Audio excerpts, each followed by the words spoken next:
Did you know that according to Relationships Australia, 32% of relationship problems are money related?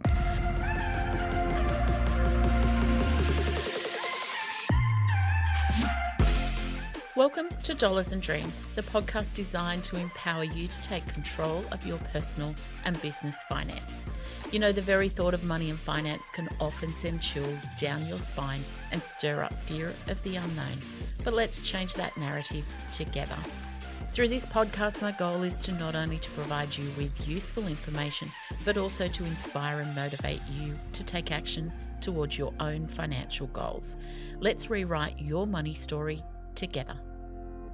Welcome to today's episode of Dollars and Dreams. In today's episode, we're going to talk about how relationship and money goes hand in hand. And one of the things that we find is that when money is involved in the relationship, so many of us haven't done the homework or haven't looked at how our other partner feels, or even actually had a sit down and discuss everything. So money's always been a bit of a taboo subject, and sometimes we just assume that what people that we're going into relationships with have the same view of money that we have. And of course, you know, we know that everything else gets discussed. We'll talk about where we want to go on our holidays, how many children we want to have, if we even want to have children at all. We'll talk about the suburbs we want to live in, what retirement might look like, the type of house we want, but nobody actually sits down and talks about money. And of course, when we bury our heads in the sand with anything, it's never a great outcome. So from an accounting point of view and a money coaching point of view, we see people come in and they'll make little remarks, which we know is an underlying issue. So it might be remarks of, another shoe delivery came today, or another click and collect came up, or whatever that is. That is an underlying factor that things have not been discussed.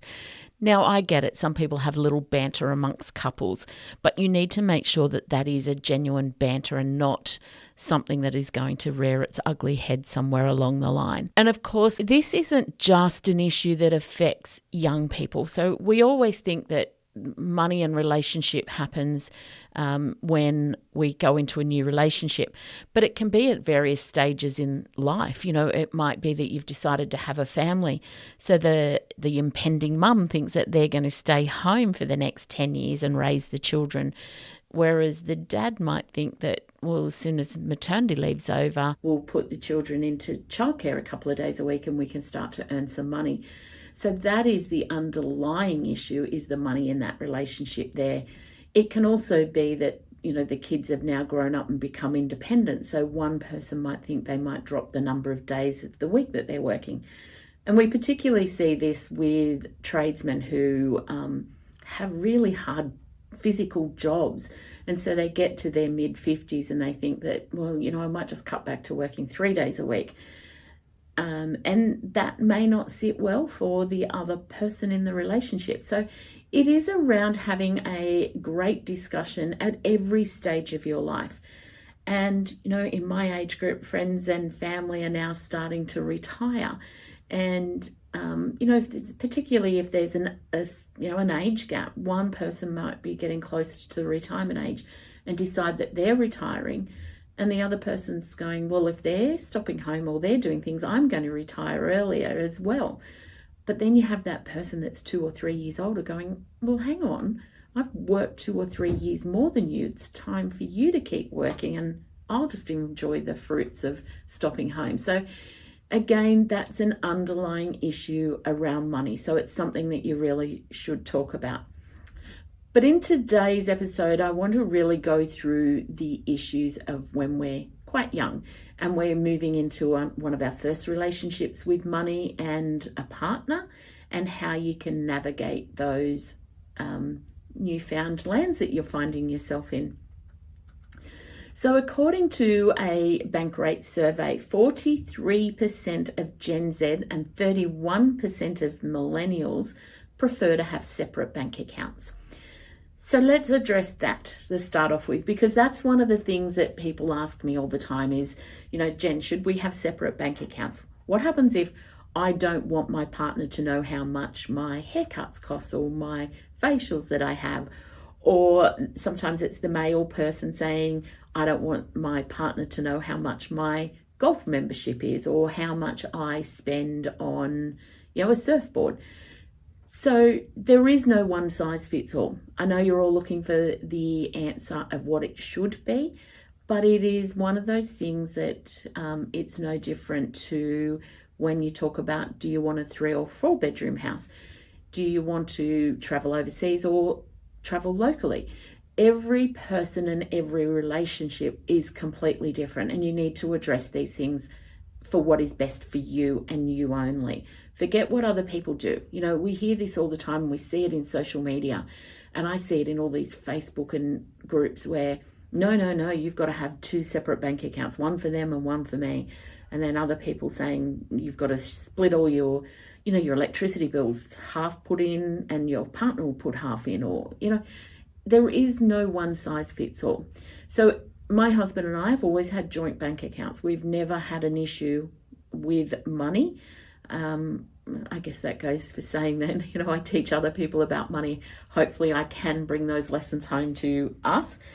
Given my situation, I'm an accountant, I'm a financial advisor. I have my head around money. Doesn't mean that I don't have issues with money, but I do have my head around money. So in my husband and my relationship, I look after all the money. I look after paying the bills. I look after the budgeting, and I do the forecasting and projections to see if we're going to have enough for retirement, have enough for our holidays that we want, and those sorts of things. And my husband is quite happy to hand that over to me because he has no interest in it. We have very different mindsets when it comes to money. So my husband is very much a saver. I'm very much a spender, but I spend within my budget. My husband's one of those people that doesn't update his wardrobe unless he absolutely needs to. I'm one of those people that updates my wardrobe very regularly because I like to wear clothes that are in fashion. I know I've come home I've been out shopping and I've come home with a black jacket for my husband, and he just looks at it and goes, I've already got a black jacket, but it's a different style. And he just goes, but I've got a black jacket, take it back. Whereas I would probably have 6 or 7 black jackets. So we have very different money mindsets, but we have come to a compromise for what works for us. And so my take from that for you is that you need to sit and have the discussion about what that looks like. Even though I look after all the money and all the money related things in my family, it doesn't mean that I don't have those discussions with my husband. So we might be looking at, buying a new fridge. He will go and work out the fridges because, that's not my area of expertise. But then I will say to him, we can afford to spend up to X amount of money.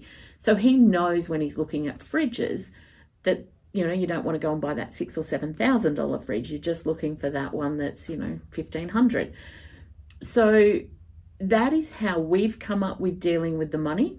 I have no interest in deciding what white goods or things go in my house. It's not my area of expertise, and I would go for a fridge on looks rather than what it is capable of doing. So it's just really important that you know your role, and that's a discussion thing, because we all assume when we go into relationships that what I'm going to do is right and what you're going to do is what I tell you to do. Have that conversation with, what happens, who's going to look after what.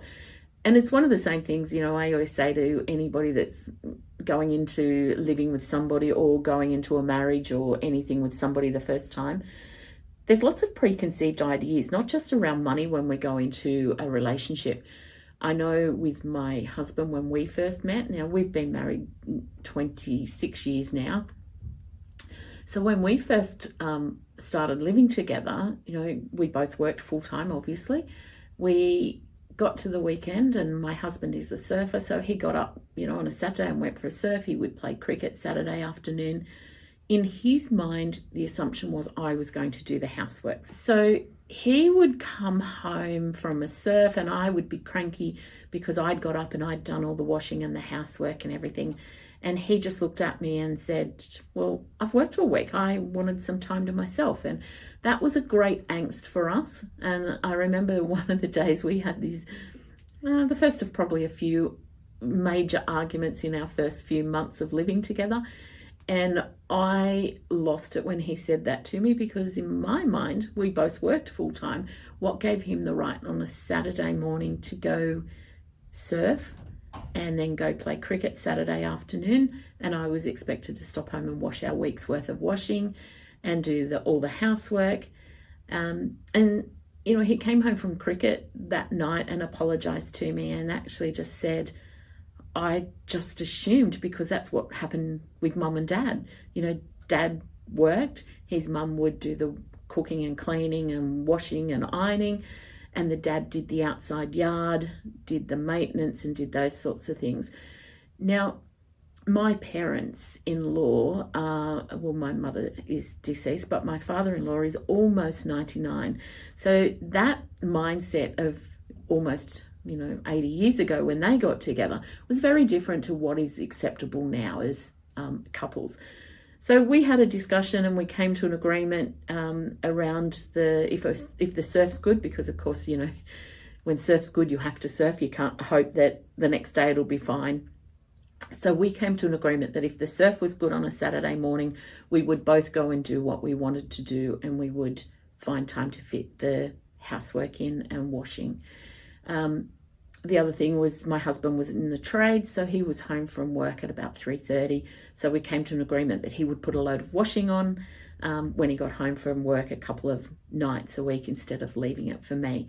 So we came to an agreement with that, and the agreement around money was very easily settled, because when we started living together, I just said, this is what we're going to do. How much do you get? And of course, I set a budget and I set, all my bank accounts up to save for certain things. We were living in a house that I owned at the time. My husband had his own home. We sold that, but we bought a new house, or it wasn't new, it was a really old house that we wanted to do a knock down and rebuild. So we were working on saving for the budget to build that house, which is the house that we currently live in. But we sat down together and, because it was very natural for me, we just went through, this is what our income is. We set a budget, how much we had for spending. We transfer money into a bank account for our weekly spending, and we had to fit around that. So when we went grocery shopping, we knew how much we spent, or we had available to spend. Keep in mind that when my husband and I got together, there was no online shopping. So it was literally push a trolley around the shopping centre. If you've listened to any of my other podcasts or any of my social media stuff, you'll realise that I'm a great advocate for online shopping, for grocery shopping, because of the control you have. But of course, we didn't have that back then. So when we sat down, I said to my husband, well, he wasn't my husband at that stage, but I said to my husband, we need to put so much into an account, and that's we have to live on, put so much into a saving to build our house, pay off the mortgage that we still had on my home that we had, plus the mortgage that we had on this second house that we'd bought. And we just started putting money aside. So it was a very natural progression for us as a couple because of my training and skills, I guess. But for most people, they go into a relationship and they haven't even talked about what they want in life, let alone what goals they want to save for. So if I didn't have those skills and we came into the relationship, my husband and I would have butted heads over money, because he is very much don't spend anything, hold on to everything, and I'm very much a person that has a budget in mind, and I want to be able to do lots of things. I want to have things, because for me that's part of life, and that's the enjoyment that I get out of life. But we had joint bank accounts, and that worked for us. That doesn't mean it works for everybody. So if you are in a relationship with somebody and they're going to be saying all the time, how come a new pair of shoes has been come today for the delivery? Or how come you've gone to the hairdressers, do you have to spend so much? Or if you're a male and you want to buy new golf clubs without being questioned, I would always say to those people, you should always have separate bank accounts. So you would work out your goals together of what you want to achieve, and work out if you're saving for holidays, saving for new lounges, saving to build a house like we were. So those things should go to joint goal savers. Now, with your spending is where we see most of the issues happen. It's not when we're saving for goals or saving for holidays and things like that. We don't very often see arguments and disagreements around that. The only time we see that is if somebody's quite happy to live in a house that doesn't have all the bells and whistles, no pool, no air conditioning or whatever, and somebody else has a very different viewpoint of the type of house that they want to live in.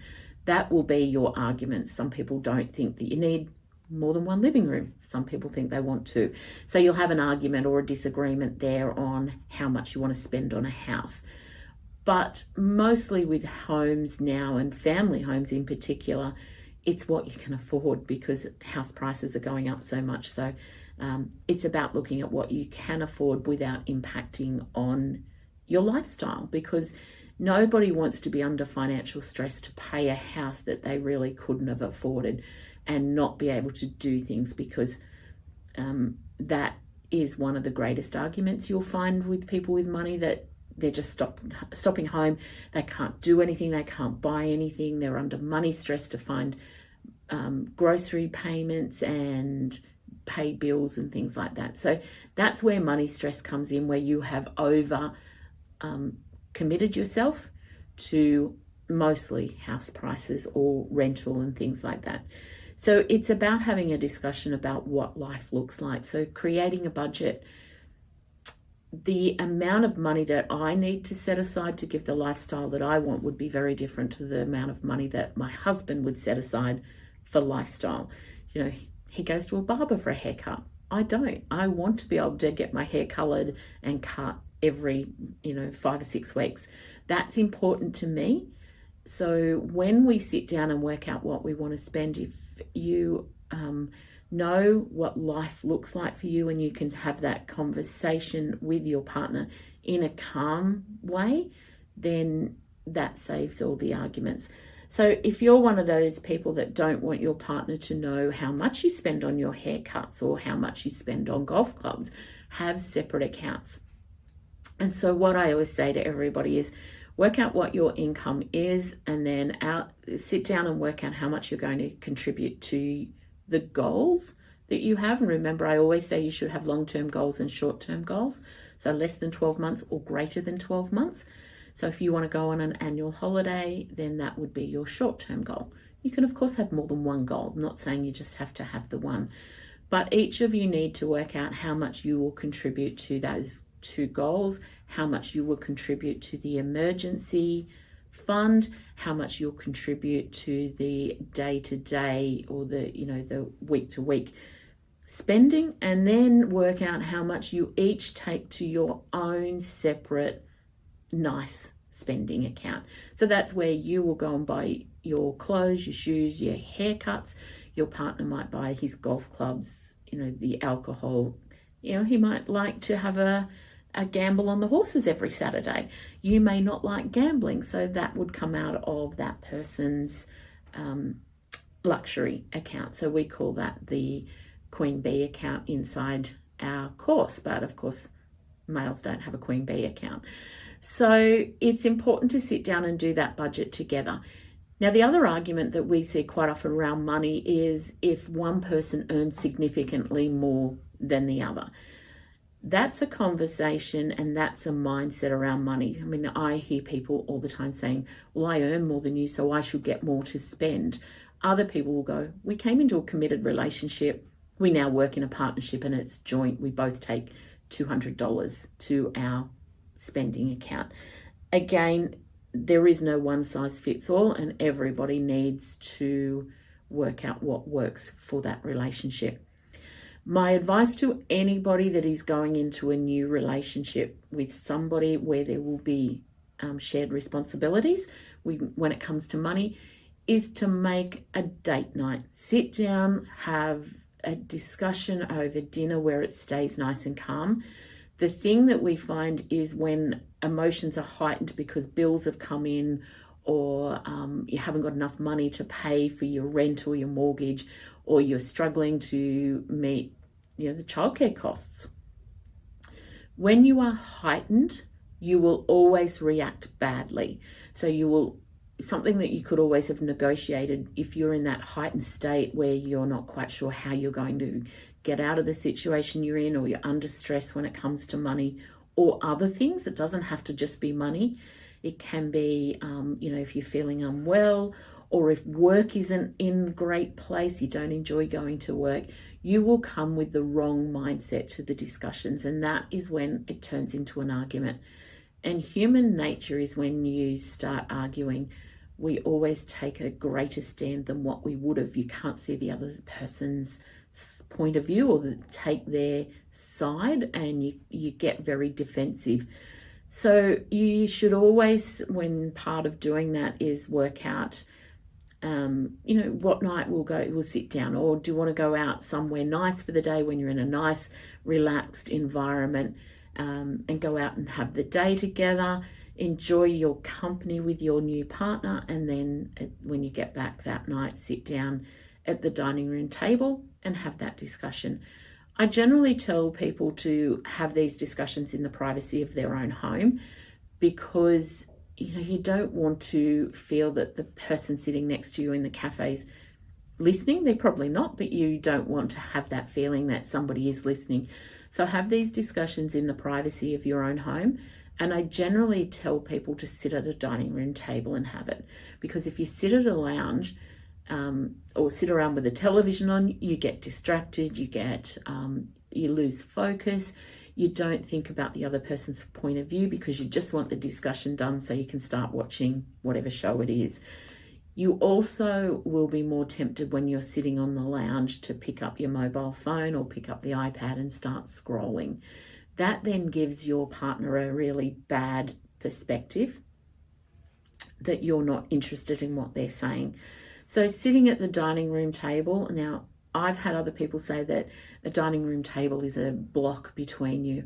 I don't think it is, because when you sit at a dining room table, you always will look at the person. So if you sit opposite them, the natural thing is to look at that person that's sitting opposite you.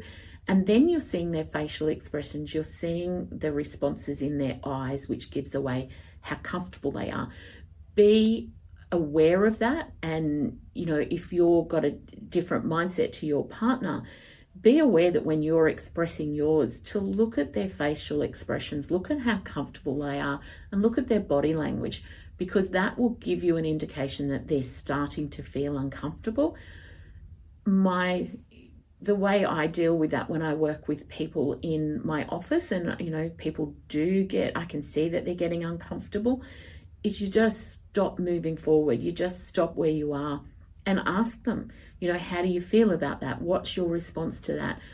Do you think that is the right way for us to approach it? And make sure that they're very open-ended questions, because open-ended questions encourage discussion and it encourages people to feel comfortable. And when we talk about money, which is naturally a very uncomfortable conversation for most people, having those open-ended questions will give them comfort, because you're asking for their opinion, you're asking for it. Now, they may come back with something that is completely off what you think is okay. Don't give the response of, which is what most people do, of, no, that's not right. That's their point of view, and they are an equal partner in this relationship. And finding the middle ground is something that's really important. And it's no different to when we decide to go on holidays. Don't think for a minute that my version of accommodation is the same as my husband's. He would be quite happy in much lower accommodation than what I'm comfortable in my holiday.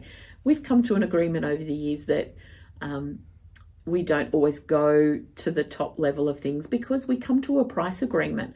And then for us, the conversation there is around, well, we can spend X amount per night and then not be able to do the activities that we want in that city. So we've definitely paired the accommodation that I was used to having prior to meeting my husband more towards his level, because that made sense to me when he said, I don't really want to spend that much on a night's accommodation when we could come to a lower one. And we're never in the room anyway. We're one of those people when we're traveling that we just don't go to our rooms. We're out doing things. And as long as we've got somewhere to come back and have a, quick lay down before we go out for dinner for the night, we're good with that. So that was a conversation around what was important for us in our holidays.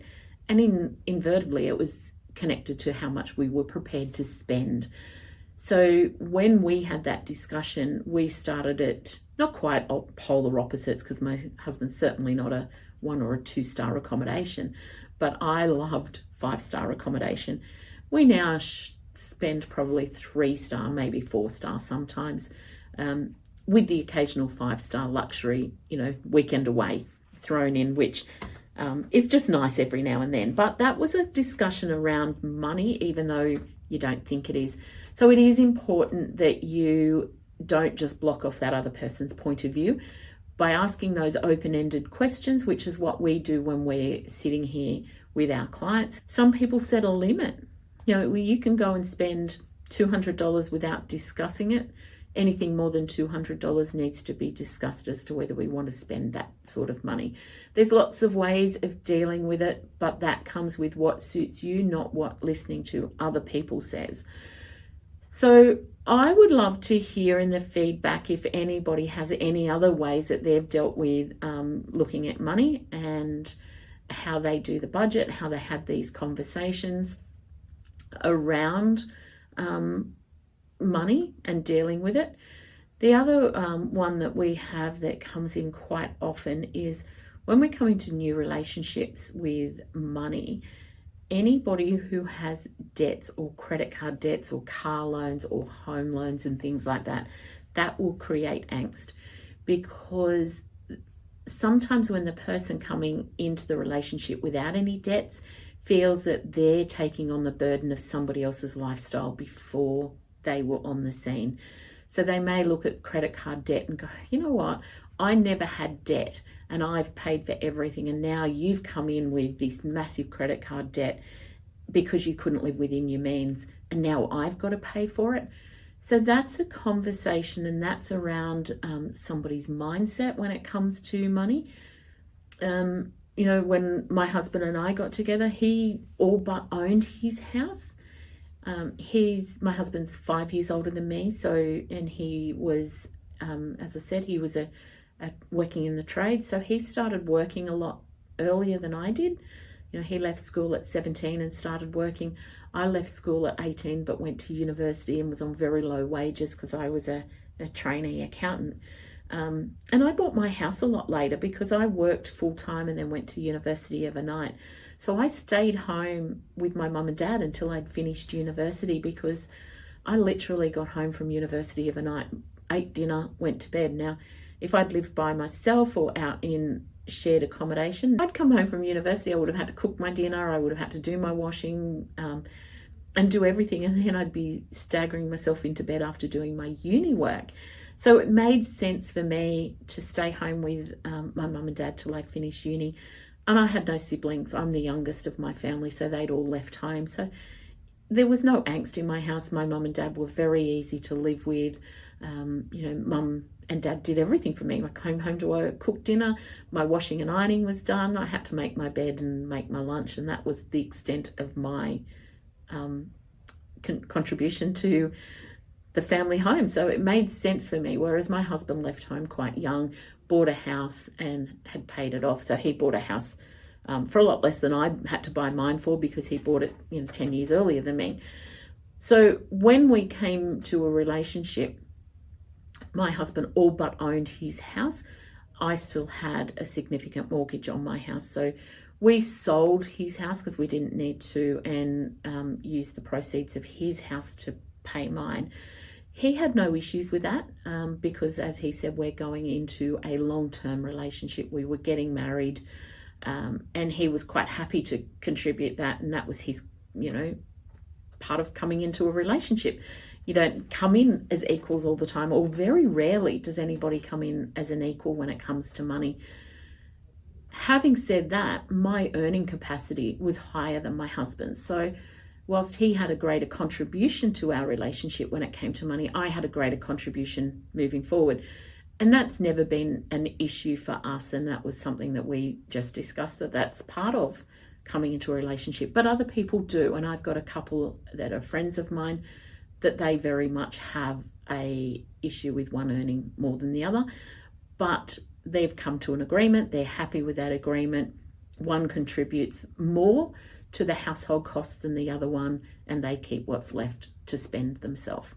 So there is lots of different ways of dealing with money inside a relationship, but it all starts with sitting down, negotiating with each other, talking about it, and coming to an agreement. And you know what? I find more people will have a conversation with a prospective employer or their employer about money because it's their wages than they do with their partner, or negotiating with a builder that's coming into their house because, you know, it's more than the budget. So if we can have those conversations with people outside our family unit, we should be able to have that conversation with our family inside the family unit.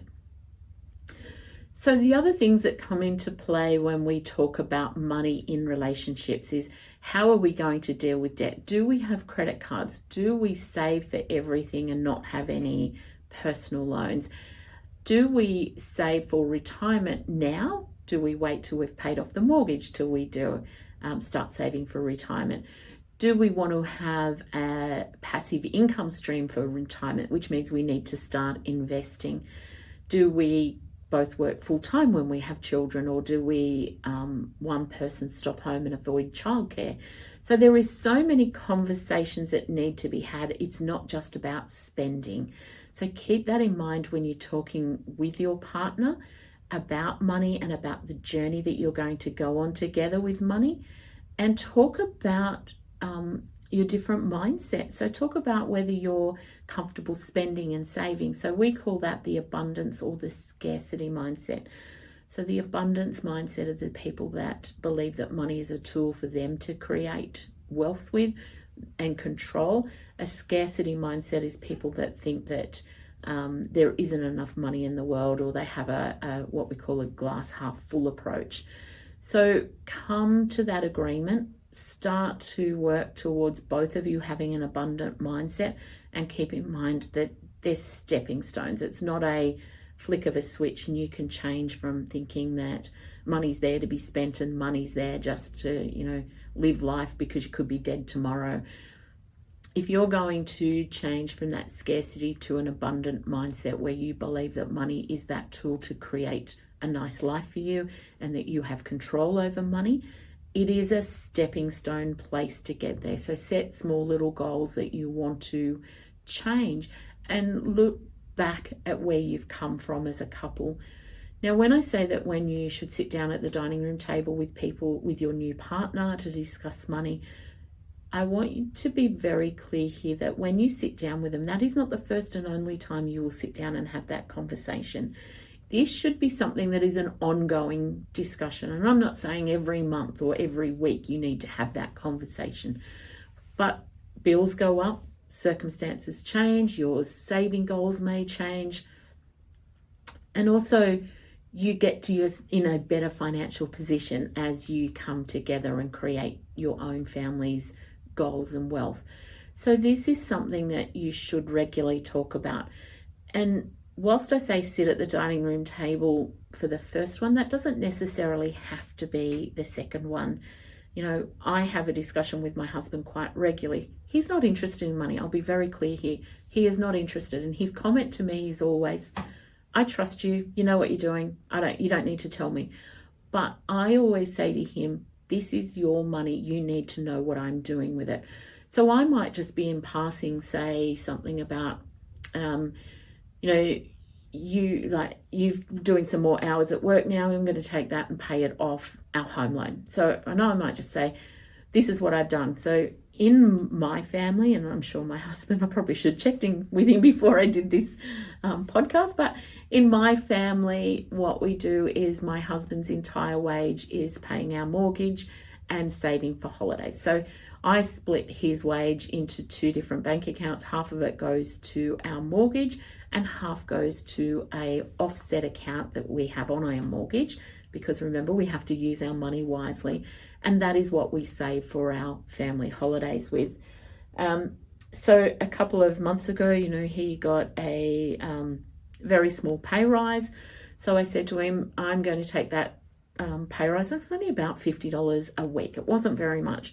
But I said to him, so now, and I'm not going to say the dollar amounts here because I think that might be pushing the envelope with my husband. But I said to him, I'm going to add that extra $50 and I'm going to put that off on the mortgage because that's more important to us at this stage. And I was I just finished cleaning my teeth. I was walking out to the car to go to work. And I just said that to him. And his comment to me was, yeah, whatever I know you're going to do the right thing. But I said to him, you need to understand what I do because you are part of providing for this family. So you need to understand where your money is going so that you have some ownership of that. Now, that wasn't a sit down and talk to him because it was only a very brief readjustment. Nothing else changed. We still had the same amount of money going to our spending account. We still had the same amount of money going to our emergency fund and all of those sorts of things. So it was just a little tweak to our budget. And it was about using the money better. So that one doesn't need a conversation where you sit down, but it was just a notification that this is what I'm doing. So that works well for us as a family.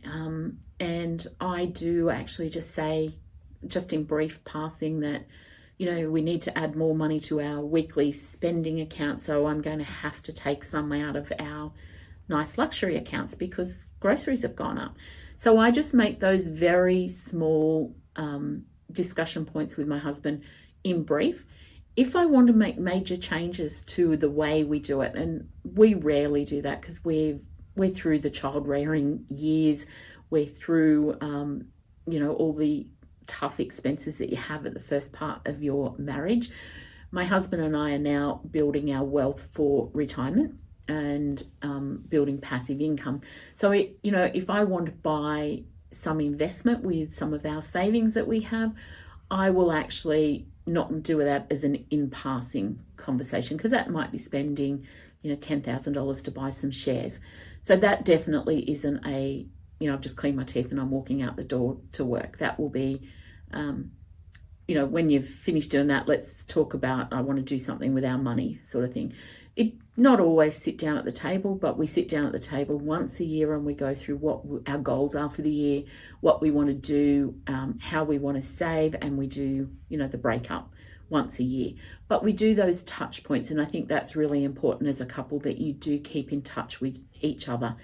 If you're struggling with the amount that's gone to your own spending account, where you would pay for your hairdressers and things like that and clothes, talk to your partner. Don't go and just whack it on the credit card and not tell them.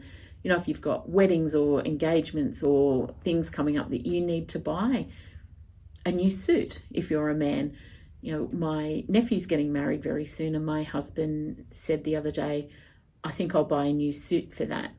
Now, that was his way of telling me that I needed to find, I don't know how much a suit is, but let's say $500 or $600 because we haven't gone shopping yet. But that was my husband's way of telling me I needed to find some money for him so that he could go and buy a new suit. So that was important for him. He wanted to be able to do that. So having conversations is really important, but also taking the next step with money in that, look at things like your personal insurances if you have them to protect yourself. If one person has a life insurance policy or an income protection policy and the other one doesn't, you leave one exposed when the other one's protecting the other. So that's a conversation that you should also have of, if one's got an income protection policy, should the other one have? Because what happens if that person gets ill and can't earn money? Who's left being vulnerable about not having income? Talk about things like updating your beneficiaries in your superannuation funds so that your new partner may or may not be the beneficiary. You may have children from another relationship, so you might have that conversation with your partner that, I'm not leaving the money to you in my super because I want to leave it to my children so that they're looked after in case, if something was to happen to me, you find a new partner and my children never get any of that money. So they're very much conversations that, whilst they may not be the focus of money now, they are focus of money in the future. You've also got to look at things if you're an Australian resident, that does your combined income push you over the Medicare levy surcharge? And if one has private health cover and the other one doesn't, and you've gone over that level, that person with private health cover is still going to pay the Medicare levy surcharge because it is based on combined income or family income. So they're conversations that, well, it's going to cost me X amount of money over and above the private health that I'm already paying. You need to get a private health fund so that we don't get caught with it. There's other things like looking at, insurances when it comes to the house. Do you want to make sure that you can get what you've got now, or, there's lots of things to consider. You can also consider, your superannuation funds about, are we invested in the right strategy to get us to where we want in retirement? So they're probably more things when you move into longer term relationships that you're looking with. If somebody doesn't have enough super, making sure that together you can meet your retirement goals. I know when, sorry to keep throwing out my husband and I, but this is what I do. But when my husband and I met, his superannuation policy that he had was awful. But it was back in the day when people could hawk. So hawking is where you go and knock on people's door and try to get them to invest in superannuation. And that's now banned in Australia. But back when my husband started working, one company, and it's one of the bigger companies, was very big on this. And they used to walk onto building construction sites and sign people up for insurance policies and superannuation policies. They were awful policies in that you couldn't migrate them without losing nearly everything that went in. So when my husband and I met, I didn't do it in that very first stage, but once we decided we were going to get married, and I think I might have left it till we were actually married, before I said to him, we need to look at your insurances you've got, we need to look at your superannuation, we need to look at what your long-term goals are when you want to retire. And I did my financial planning part with him. I looked at his superannuation and it was just an awful policy. He pretty much was not even getting inflation as a return. It was locked in for, I think it was 20 years, or it might have been 15 years, but it was a significant amount of time. I looked into whether I could roll it to a better fund, and of course he was pretty much going to lose 60% of whatever he'd put in. So I had to leave it there till it ran its term. Now, these policies don't exist anymore, but there's still some people that are in them. So when I had a conversation with my husband about, I want to roll your super to a better one, his argument was, yeah, whatever. Now, that was because he trusted me, but most people wouldn't think to have that conversation. And when we do financial planning conversations here in the office with clients, we quite often will get one person come in and their partner doesn't come because the partner says, I'm not really interested. But you have to be interested because you are in a partnership, and that partnership involves lots of things, not just, living life together. Living life together is about money. It's about your future. It's about your goals. It's about how many children you want to have. It's about where you want to live. It's about where you want to holiday. Don't ignore the money side of it, because it will be your greatest angst, the greatest arguments that you have, and the greatest turmoil in your relationship. And don't assume also that the other person knows what you want, because you don't. So you've got to vocalize your point of view. You can say to them, I'm not interested in doing any financial planning or any financial advice. This is what I want though. Just make sure that when you do it, that you keep me in mind. But I always say, if you're going to invest in a relationship, it's a boots and all. You can't pick and choose what parts of that relationship you want to invest in. So you may not be the one that controls that decision, but you need to voice your own opinions. And that's really important. Well, I think that's it. I think I've banged on enough about money and relationships. It is something that I'm really passionate about, and it's something that I work with on a daily basis. So when I start talking it, I do get very invested in it. I cannot encourage you enough to have conversations regularly and make it a very natural part of your day or your week with your partner. And like everything else, when you keep an open dialogue, nothing comes as a surprise. So that is my key takeaway. Keep that open dialogue and just talk about it a little bit like you would, what are we doing this weekend? Or, I had a crappy day at work, and, just do money the same that you do everything else in life. And if you do that, you will not be part of that statistic where 32% of people say that they have a relationship problem when it comes to money. So that's it for me. Thank you for listening. Don't forget to like and share this so that other people can also get help and get some advice around their money and everything else. So I look forward to seeing you next week on Dollars and Dreams.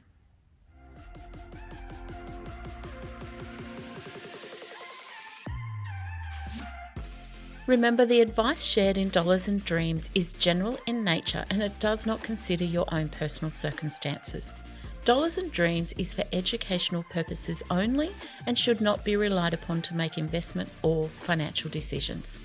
If you need more help, please reach out to a financial advisor for tailored personal advice. Don't forget to click that subscribe button so you don't miss out on future content. And please leave me a review. Your feedback really helps me to reach other people chasing their money dreams. You can find me over on Facebook and Instagram to connect with me. You will find the link in the bio, or head over to my website at jenrichardson.co, where you will find free content and learning tools.